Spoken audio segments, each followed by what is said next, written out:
What's up, y'all? And welcome to another episode of Worldly Church Girl. It's your girl, your host, Lillian Harshaw. On today's show, I have the phenomenal motivational speaker, the self-proclaimed self-sabotage slayer, life coach, Meg Church Smithson. How are you doing? I'm good. I'm so glad that you are here, and thank you again for accepting my invitation. I really appreciate it. I want to somewhat dive into it, not completely dive into it. You dealt with like eating disorders, anxiety, self-doubt, and heartache. Mm-hmm. And you use those things that happen in your life in order to help people. Mm-hmm. And you stated that you were trying to fit the perfect life. Tell me what you meant by that. It had to look all shiny on the outside, but deep down, the more that I tried to perfect everything and tried to do what everybody else, like the world wanted me to do, the worse off I got. So it was always like I felt like I had to prove myself to go and do more schooling or to get more educated or to find the guy or do business or just whatever it was, looks, all of that seemed to be the chase. And it was exhausting. The more I did, the worse off I got. And so that's when I started realizing it was more of a mental brain faith type of thing versus just chasing the next thing. Was the pressure, was you putting it more on yourself, or were people actually putting the pressure on you? It was more me. That's something I've had to look at a little bit because I grew up in a house that both parents that were definitely hardworking people that gave back to the community, that were entrepreneurs, and I think they did expect a lot. I know they expected a lot from me, but it was never so hardcore pressure like some people do. It was more I kept putting it on myself. Mm-hmm. It's something I'm still kind of trying to figure out, like, where did that happen? Because I don't want to do that for my kids. But it just, I felt like something I'm uncovering a little bit more is I felt like in order to be loved or to fully be accepted, I had to work towards that, or I had to prove that I was lovable. And truly, that's not what God made us to be. So, right. Now, are you the only child? No. How many siblings do you have? 2. One is 16 months younger than me, and the other one was killed in a car train accident when I was a freshman in college. So that was that was a big thing that I kind of had to go through. Yeah, I'm sorry to hear that. How did your family get through that? It was hard. It definitely, I think sometimes people hear like, oh, you grew up in a household with both parents, they were married. All these different things, but they don't always see the other things that could happen. Like, death can really change your whole dynamic of your family. And I don't know, since this is the Worldly Godly podcast, I kind of went away from God for a little bit around that time frame because I was mad at him. I was like, why would you do this to my family? And so I was kind of going, I don't think I totally turned my back on it, but I definitely wasn't where I'm at now with my relationship with him because of just the anger and frustration and sadness and how could you do this to me kind of reality. So God knew. Yeah. And that's the whole part. I mean, the best part of God's grace and mercy. We can go through those states and he'll just be like, bless our heart, bless his heart, and let us have our time and then reel us back in. Like, come here, girl, you're off. Yes. You are right. You said that self-sabotage was the drug that kept your addiction for perfection alive. Mm-hmm. Now, what did you mean by that? So basically, I define self-sabotage as like, here is the thing that you want, and here's where you are. Self-sabotage is standing in the way. So any way that I could get in between me and whatever I wanted, I would do it. In some forms for me, I never really had an addiction like to alcohol or drugs or anything like that, but I definitely had the eating pattern disorders, body dysmorphia, binging, starving, just like very distorted ways with food at one point in my life. It was like 10 years ago. But then I noticed as I healed from that, it would follow me in different ways. It would follow me in relationships. It would follow me in business. It would follow me like anytime, like for example, anytime I would get up and get ready to speak or to coach, it would be behind me like, are you sure you're capable of this? Are you sure you know enough? Are you sure that you have what it takes? So it was always questioning myself and throwing doubt in the mix. So that became a form of self-sabotage. And now I can recognize it and be like, we don't have time for this. Or I have people that are in my corner that I can reach out and talk about that with if it's starting to come like hardcore. Now, you just made a good point that everything that you dealt with then is still something that you constantly have to work on. Yeah. And I think a lot of people feel like that, whatever emotional, mental ailment, that you deal with, that once you're done with it, you're done with it. And people should just understand that, you should get over it and that's it. Yep. And then that's not the case.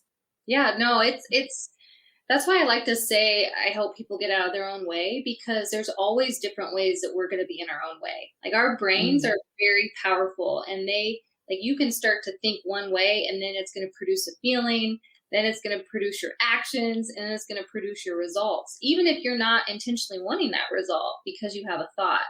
And so our brain's always looking for evidence to back that up.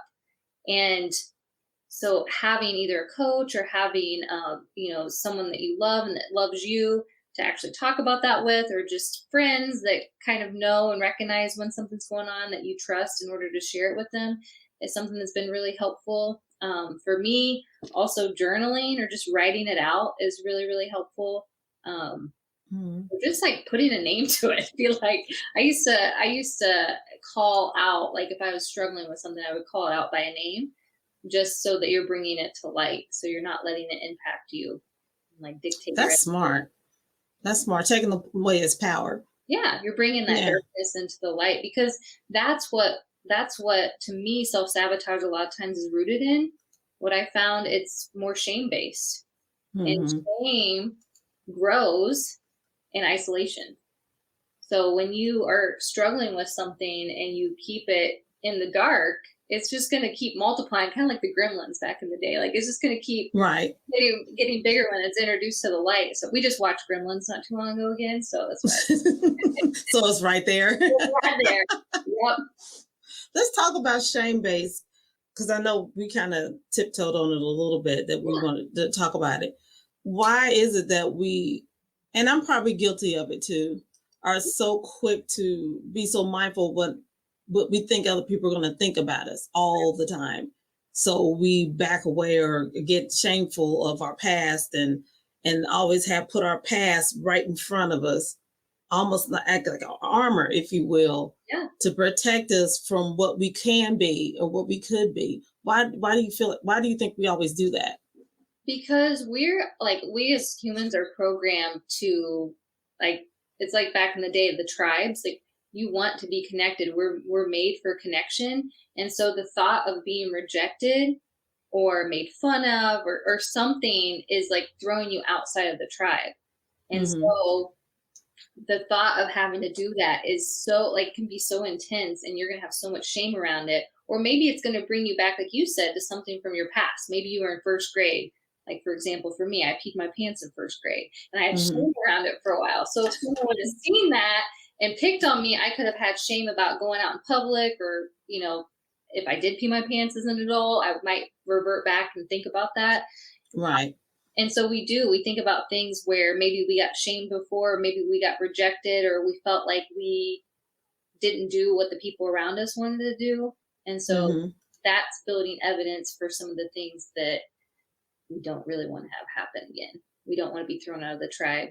So we hold back and we worry too much about what other people are thinking versus just being true. So instead of just being true to yourself, you conform and be what you think everybody wants you to be, and end up being completely miserable. Yes. And for real, I feel like there's so many. I mean, that's if you really look at so many struggles out there and why we don't try certain things is because of that. It's really rooted in what will someone think. Even if you think you're like, I like to think of myself as a recovering people pleaser because it was like deep hardcore. I was like the chameleon that could adapt to whatever and be that person. That used to be my sale tactic. Yeah. That was so when I used to go to interviews, I would tell them that I'm a chameleon and I can conform to whoever walks in the door. I'm just put a professional spin on it. Yeah. And it worked every time. But it was true to life too. Mm-hmm. I mean, and it's a horrible existence. It's a horrible existence. And I didn't mean to cut you off, but I read, like I said, I trolled you, so I know what you went through. So when you came to the realization of who you are, that's when everything started falling into place for you. Yeah. So I can relate to that.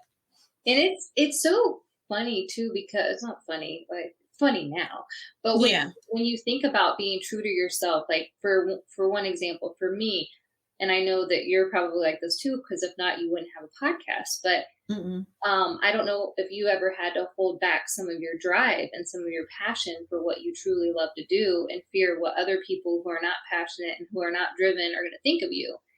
And for a long time, I did that. I played small and I was miserable. And I felt like there was something still inside of me that needed to get out. And I let other people's thoughts, opinions, what I should and shouldn't be doing lead my life. And again, I was miserable. So when I started to break free from some of that, which was really hard, it was kind of like you're like an animal that's uncaged and you're like, where do I go? I'm in like, I don't know where to go. I don't know if that's at all, if you can relate to that or not. Oh, absolutely. Absolutely. Absolutely. Oh, it's terrifying. It's absolutely terrifying, but in a good way at the same time, though. Because at the same time, an animal that's free and you just like, I don't know where to go. So you just take off running and it's a freedom to that running at the same time. So no, I get it. And speaking of that, you actually did one thing that I don't know too many women will be brave enough to do. Wedding paid in full. Yeah. And you said, absolutely not. This is not who I am. This is not what I need. This is not who I want to be. Deuces. I'm out. Yeah, that was probably that was the day I grew a pair of kahunas. That was really scary. Really scary. But it was almost like a ripple effect in my life. Now, those were some ugly years. I'm just gonna put this up there because if my mom watches this, she'll be like it was. Yeah, tell the truth. Tell the whole truth. It was not my finest hour.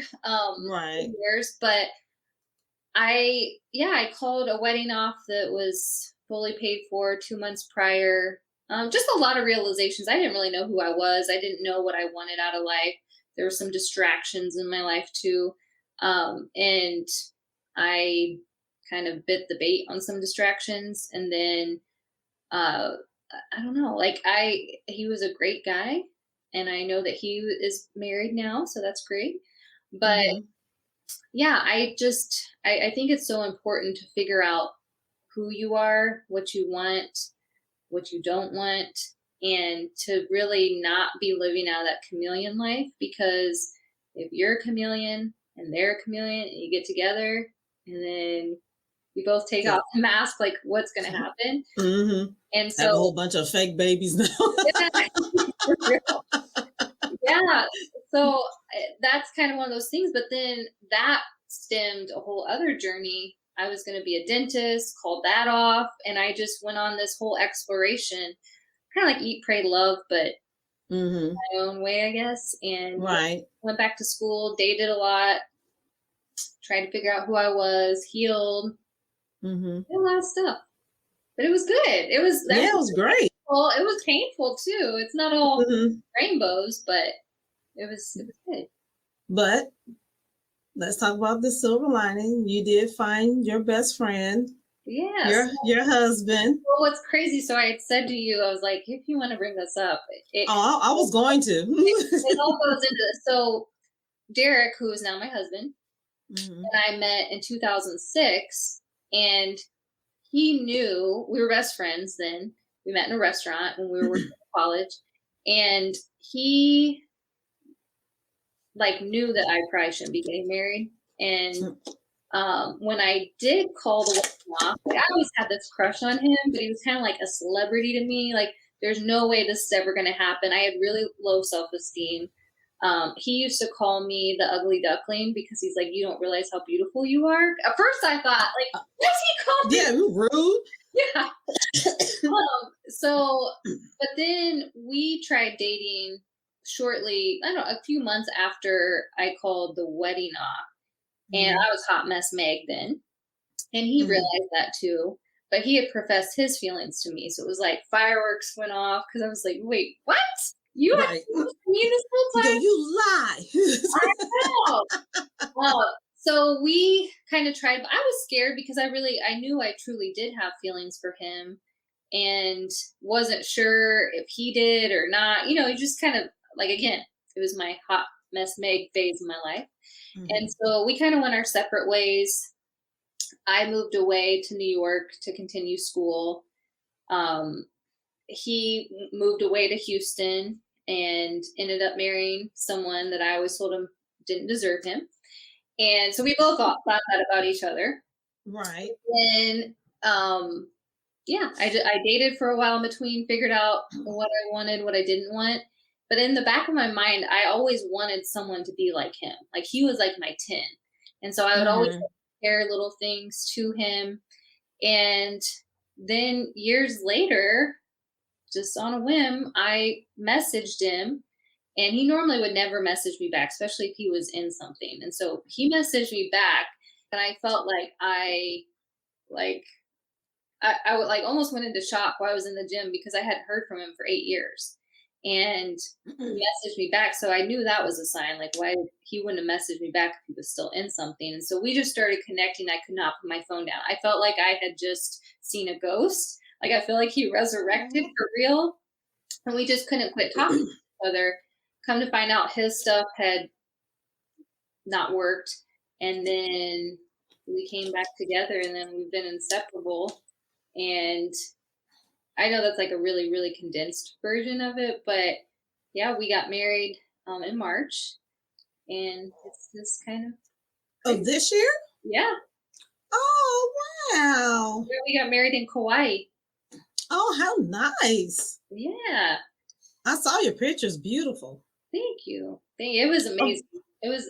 I would highly suggest, even if you ever want to do a vow renewal, fly there, do your thing. It was just incredible. Oh. So I'm sorry. I don't know where this tickle came from, but it was so random. So would you say he was part of your turnaround of helping you find out what you wanted and what you didn't want? Would you say he was a part of that? I feel like I had already definitely healed. Like by the time we came back together, for sure. I felt like the day where we actually came back together and we FaceTime, because at the time he was in Orlando for a leadership event, and we FaceTime. I remember going from back in 2006, where I was really insecure, low self-esteem, doubted everything I said, to the day I showed up and we got to connect for the first time. I was so excited. I started crying, but I felt full. I felt whole. I felt ready. And I felt that for a little while, but some of the people, they were chameleons. So their true colors faded away. But it was definitely very much a freeing feeling because I was able to be myself. And he saw that. And he even commented, he's like, man, you were like a different, like you're Meg, but you're different. Like you're so much the new improved. yeah. So I truly, like all of it, I really feel it was so much miracle. Like the fact that we went that long and then came back together, I can't describe it any other way than it's a God's miracle. He says it Oh, all the time. that's so sweet. I love stories like that. You do. You don't get that today. It's funny when he says, he makes it funny. I just say it. Yeah. I want you to tell us about your program. How did you get started in doing that? So I have two programs. Maybe if this is what Mm-hmm. you're talking about, and both of Yes. them deal with like relationships. So one of them is repairing the relationship that you have with yourself, and then Mm-hmm. the other one, Derek and I both teach together, called the Relationship Revolution. And it all stemmed from the things that I struggled with and the things that I felt like I saw a lot of other women struggle with. So again, a lot of times your mess becomes your message, Mm-hmm. becomes your testimony. And Right. so it's basically getting to the roots of what those really are. It's not about the looks. It's not about what you do. It's not about the person, like the people that you date. It all comes back to you and uncovering the lies that you've told yourself, the thoughts that you've thought that aren't true, the storytelling that goes in your mind, and really breaking free from those. And Mm-hmm. then as far as the one where Derek and I teach together is just basically getting really clear, either if you're single or if you're in a relationship, just getting you back together. Because not everybody's meant for therapy. I'm pro whatever's going to work for you, but a lot of Mm-hmm. times with couples, one person doesn't want to go. So this is a way That's true. that you can like do it from your home. There's a workbook that follows it. It's video based. You can do it separately and then come together, or you can do it together like a date night. Throw some light Oh. in with it. You also have a free kit, the Body Battle Breakthrough Kit. Please break that down. Yeah. So inside of that, I actually just on this recently. So there's 3 steps that I kind of dive into with that, and I break it down into the battle, the breakup, and the becoming. And so, in a nutshell, the battle is more about like where are you, maybe within your body or anything else that you're struggling with, where are you at war with yourself? And literally looking at it, not trying to put it under the rug, not trying to put it over in the closet and deal with it later. Like, where are you really struggling? And if you're Mm-hmm. already having trouble trying to figure out what that is, think about a day that has just not gone right. What are the things that you're telling yourself over and over and over again? What are you Right. telling yourself when you're in the mirror? What are you telling yourself before you get on an interview with me? What are those things that are going in your head that then are starting to dictate your next move? So Mm-hmm. just basically, it's an acceptance of where you're at right there and realizing you're not going to be stuck there. Just that's what you're thinking. So now we Mm-hmm. move over into the breakup phase. And so the breakup phase is essentially realizing that you are the bully that is bullying yourself. A lot of times we want to put blame on everybody else. Right. And maybe they said it 30 years ago, but this is Mm-hmm. today, and you have it playing in your head over and over and over again. And so it's basically shutting that bully up, calling it out, like we said before, and realizing it's not real. Then we start to move through because there's a quote that I love. Someone named Amy Lotta said, "The goal is not to quit having negative thoughts. The goal is to quit believing them." And I was Wow. like, "Ooh, that is so good." That's facts. Yeah, Yeah. when you're starting to heal, like you said earlier, the things don't go away in my life just because I teach stuff. They still come up, but you have a choice. So having shame about something in your life is a choice. That's So we right. have to constantly choose to keep not thinking those same thoughts if we want a different result. Um, so we have to break up with those things. And it's like a daily thing. It could be an hourly thing, with whatever's going on in your life and just choosing, like remembering you have a choice. And then the final piece of the 3-part thing is the becoming.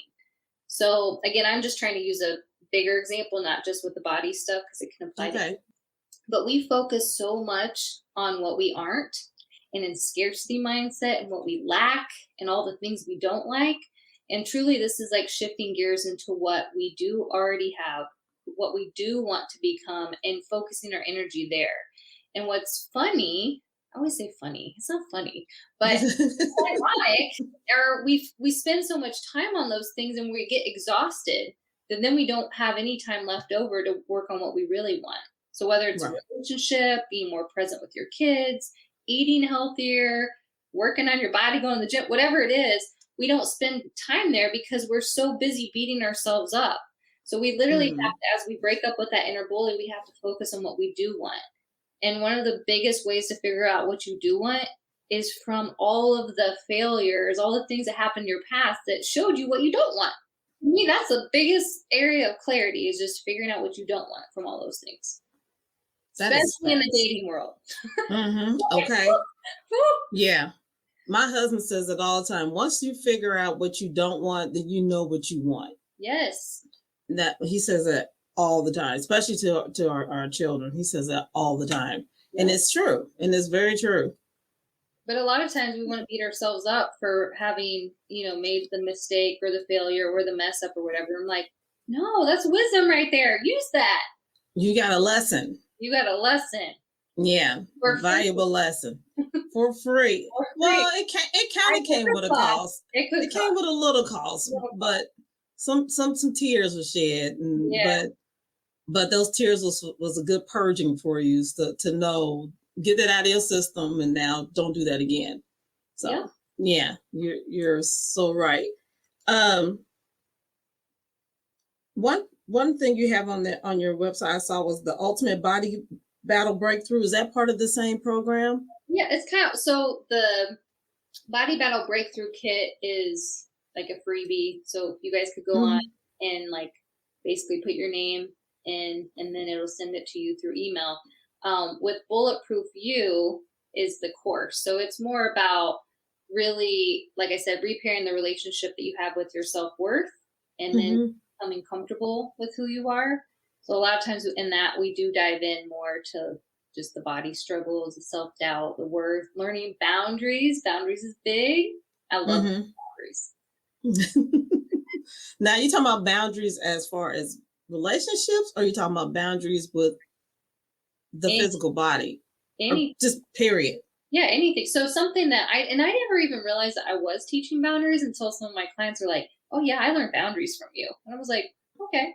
And then now I really love teaching them though, but I talk more from like the body perspective, for example. So let's say you've lost weight or you're working on losing weight, and other people want to have their opinions about that. You have to put a boundary down to not allow that to impact your goals or what you think of your body or what you're choosing to eat and what they're not choosing, just different things like that. Oh, okay. I see what you're saying. Yeah. But I mean it. And now with teaching like more like driven women, like with one-on-one coaching, we work on boundaries because if you want to reach a certain level and you also want to make sure you have a strong home life with your husband, your kids, whatever that looks like, or if you're wanting those things, you can't answer every single thing as soon as someone messages you. You can't let just anybody come to your house at any time of the day. You can't let someone just have free range on your messaging back and forth. You can put boundaries and make sure that you're being respected and that you're not letting someone walk all over you. Very true. So I didn't even think about that as far as boundaries, as far as like what you eat and all that. I didn't think of it that way, because there's a lot of people, you run across people that are vegan, that are not vegan, that battle each other on the whole, why won't you eat this, and well, why did you eat that, and how to just set that boundary of like, leave me alone. I don't eat that. Let me eat. Like Derek, he doesn't eat sweets. He's never been a sweet person, and people don't really ask him about it anymore because he just, he just doesn't eat. He doesn't like them. Yeah, look, I'm about to be like, why not? Why did you eat this? Come on, just eat it. Or I mean, the same thing if you think about it too. So for someone that, let's say there's an alcoholic and they're recovering and they're at a party, right? Say, hey, like, I just want a club soda. They're like, what? You're not getting a gin? You're not getting a vodka with that? No. Yeah. And just being strong and knowing, that is something that works for you, but it doesn't necessarily mean it's going to work for everybody else. Now, another program you have that I'm really curious about is the Intimacy Accelerator. I know. So we had to put a name on it that's going to be like user friendly. Yeah, but it's not probably what people think it is. But so for the men and the women here, I will keep this definitely PG because this is a very PG course. Yes. Like, it's not anything crazy. It's not sexual, but just to give some feedback, for women, the largest sex organ is the brain. So when this is intact, everything else is going to be better. But that's not what that's about. But anyway, but something that we've done since we started dating is inside of that. So basically, it's something that we do every single week on Monday mornings on the way to the gym. And we call it radical reflection. Again, we teach you how to do that inside the Intimacy Accelerator. But basically, you go through and you do 3 things that you loved about the week that you did with each other, or what the other person did for you, or vice versa. You state those, and then the other area is we call the TLC. So there's one area that you might need a little tender loving care in, and we say that so you have to around it. Okay. Basically, you're not being shamed for sharing something, but it's like a safe space to say, hey, like, I know we didn't really get to talk about this, but this made me mad, or go, like, you're in a different space to be able to talk about it. Or I didn't show up, I should have done better with this, or whatever it is. Or I wish we wouldn't have thought about it could be literally anything.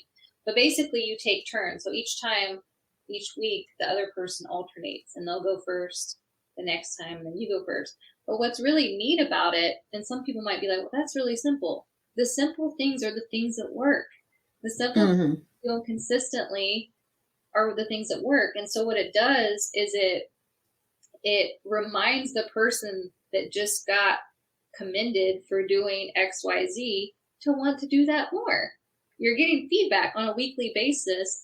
You're also having time that is for communication. So you're not holding on to things, because that's what we see a lot with people. They hold on to these things that impacted them years ago, and they're still holding on. And so that time where they didn't take the trash out, they're lashing out because of the thing from 2 years ago. Right. And that's not it was just the trash. So it basically just allows you to be connected. I love it. It's something we always do. It's something we look forward to. It doesn't have to take very long, but it keeps you connected, and it also allows you to reflect on the week.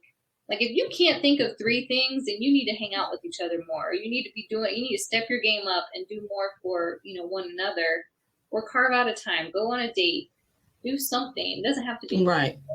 Yeah. Even if it's not date night in your house. I mean, yeah. Be like, hey, babe, you want to, watch a movie and just me and you, blah, blah, blah, blah.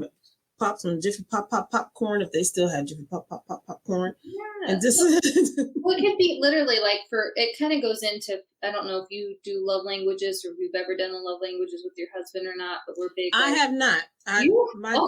My kids done it, and they told me, but I don't remember. They told me what mine was, and they told my husband what his was, but I don't remember. That was about a year ago. You guys got to go in and do it. It's just kind of fun, because even doing it for you guys, you could see what your kids are. You'll see like, oh yeah, they do like when I do this more. Oh, they do this a lot more.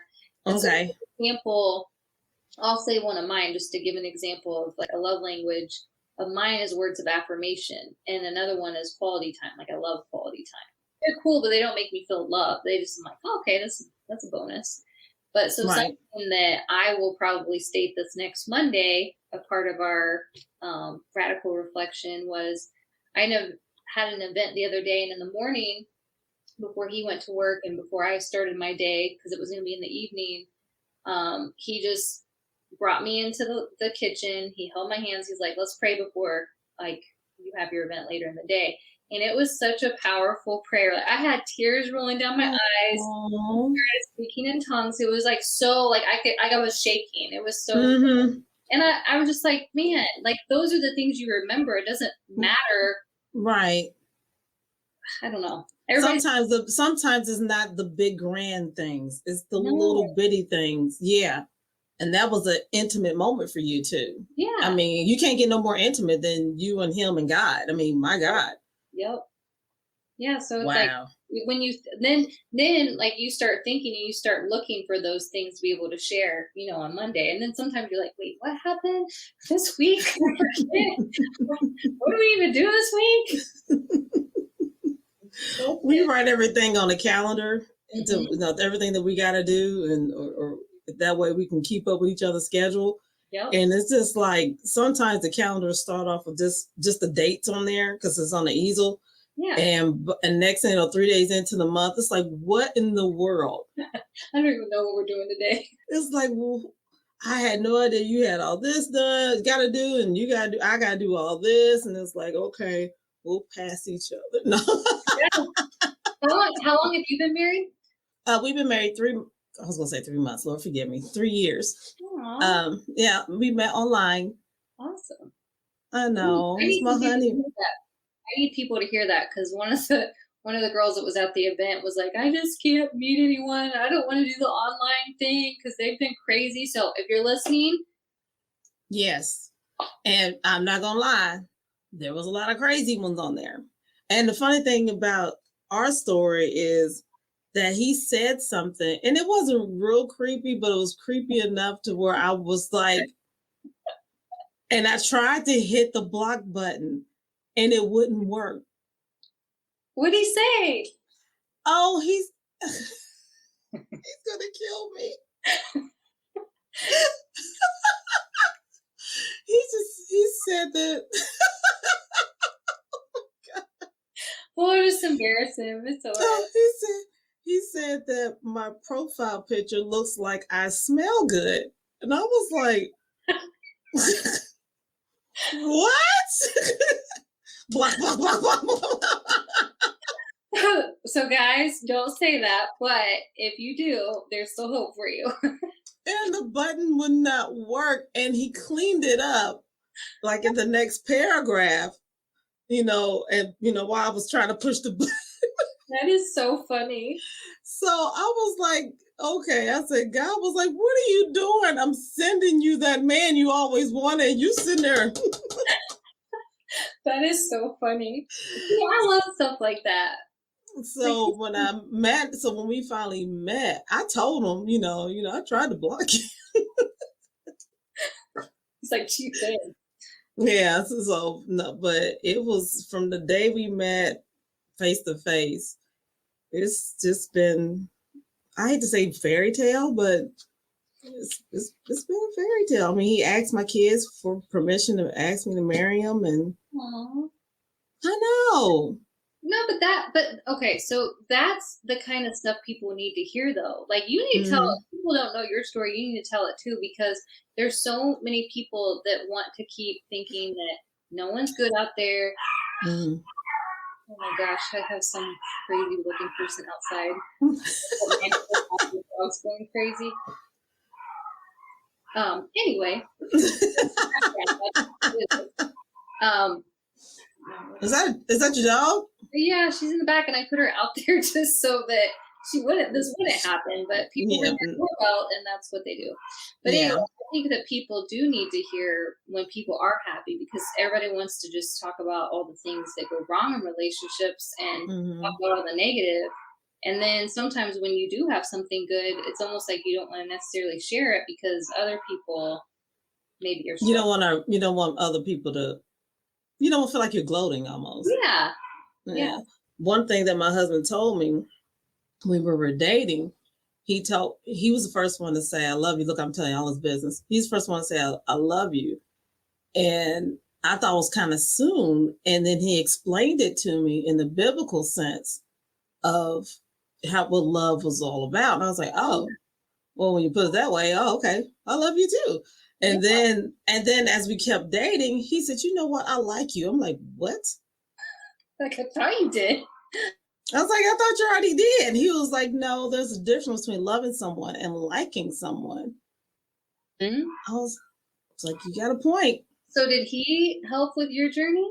Like, you asked me that, but did he help you? I will say he helped put the stamp on my journey. Yeah. Before I met him, and I mean literally probably a month before I met him, I had a ball out conversation with the Lord and was like, I'm sick and I'm tired and I'm done. You're going to have to fix all this like right now. Yeah. And I'm just going to start enjoying my life regardless of what everybody say on this side and this side in front of me and behind me. But as far as a man go, you're going to have to send the right one because I'm done. And then I'm like, I'm going to step outside my box and we'll get on this online service. I said, you got one billing cycle. Because I'm not going to be on here long. And I'm out of here. I'll put a date on it. I said, because I'm out of here. I'm not spending good money on these crazy people because they're nuts. And so we met on that site. I say week 3, right before the cutoff, and I tried to block them. No, I love it though, but because I think that's another showing, like when you really do ask, and it doesn't always come like immediately like that, because you probably had to go through the phases before, but it can in an instant. Like it literally happened like that. Yeah. So we both were at a state in our lives where we both was ready for the same thing. That's why it worked out the way it did. That's why his family accepted me. My family accepted him. My church family loved him so much that I was like, they almost forgot who I was. That's awesome. So it was great. It's still great. So, but back to you. I told you this show would go any kind of way. Who knows what'll happen? I was going to ask you, why do you think? What are the 3 things that cause people to self-sabotage themselves? I think it is like not living in your truth. It is trying to fill a void. So if you don't have God in your life, and I honestly, out of all of them, I think of the shame. A lot of times, like that feeling of shame is something that people don't want to experience, so they try to escape it, or numb it, or fight it, or resist it. And so, something for me, for example, that I'm paying attention to in my life, because I said like things kind of move and you can tame it or you can find it, is realizing when I do see something and I do try to resist it, I'll try to go do something else to avoid feeling it, instead of just sitting with it. Like, you're not going to die if you just feel a little bit of something that doesn't feel like rainbows. Like, just sit with it for a second. You're not going to be exhausted from trying to fight it. How can people contact you? Yeah, so you can go, like, guys, right now, since I am newly married, all of my stuff is branded to my last name. So on Facebook, you can go to Megan Church Smithson. You can go to megchurch.com. On Instagram, it's Meg Church LLC. It's basically my places where you can come connect. All right. I know I asked you what's next for you, and you said nothing, but I doubt it. I know you got some stuff in the works. Yeah, well, I thought you meant just like live events, and with everything going on, so I don't really know about all that yet. But yeah, I'm focusing on just coaching driven women to help them get out of their own way, and then really just working on building up the courses, getting people in and having that change them. I think that's it right now. Okay. And you said you're on Facebook, Instagram, and sometimes Twitter. Not that much, though. I haven't really been on Twitter in years. Yeah. So don't go on Twitter. It may take a while. Okay. And last question. If you could have any song be your theme song when you walked into a room, what would it be and why? I remember you asked, I think you asked the one that I was like, what should I say? All I could picture right now is like what Derek sings to me sometimes. He's like, she's a bad mama jamma. Like, okay. That's kind of what I love that song. What I kind of think. But honestly, no, I know what probably would be, like, because I just love it, is the OJ's Love Train. I have a tattoo of a love train on my foot because that was what took my brother's life. And so in my head, when I hear it, it just makes me happy, and that's what I want people to feel, the love, and just to spread it and stuff. So maybe a mix of both of those. Maybe it'll be a remix. Well, you can have two. Okay. I mean, one could be an intro, one could be like when you're leaving, you know. So whichever one, I don't know which one. We'll do a mix of both. We'll just Yeah. You can remix it. Yeah. Find the right DJ, they can mix it up for you. Yeah. Thank you so much. Yeah, absolutely. Bye, guys. Thank you, Meg, for being on the show. Thank you for reminding us that we serve a God of second chances. Did you know Worldly Church Girls gone live? That's right, Worldly Church Girl has gone live. As a matter of fact, this very episode was recorded live. You can catch it on Facebook, YouTube, LinkedIn, or Twitch. Trust me, you want to see the live version because there is things in there that's not on this that you don't want to miss. If you would like to learn more about yours truly, go to www.worldlychurchgirl.com, and if you'd like to be on my show, go to that same website, shoot me an email, and let's see what we can do with that thing. And have you subscribed? What are you waiting for? There are so many new episodes coming and you don't want to miss it. And as always, thanks for joining your one and only Worldly Church Girl.